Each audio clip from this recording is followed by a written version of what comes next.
When I first started thinking about early retirement, the number I kept hearing was $1 million, and I thought, wow, that is a lot of money.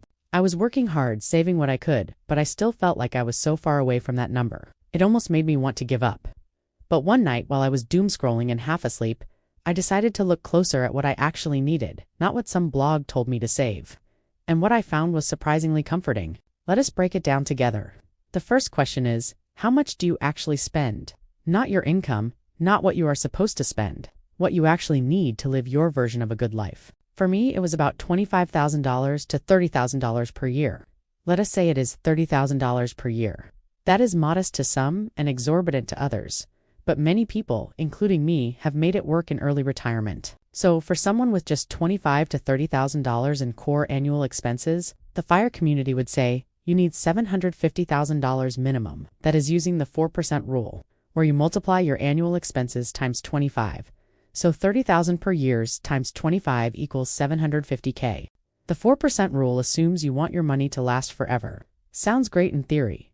But then I had a thought. I do not plan on living forever. Why am I planning like I am going to outlive the pyramids? So I dug deeper. Let us say I retire at 40. I spend $30,000 per year. I assume my investments grow at 9% annually, and I use a gentle 1.5% inflation rate. Instead of planning forever, what if I only need my money to last 30 years? I found a calculator that lets you play with these variables, including a morbid but helpful feature.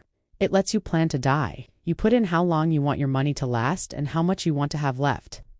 I highlighted that part in blue on the screenshot, and the calculator shows you right in the red box how much you actually need at retirement.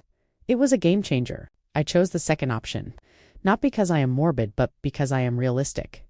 Both of my parents died before age 70. My grandparents passed in their 70s and early 80s. When I plug my stats into a life expectancy calculator, it almost never goes above 85.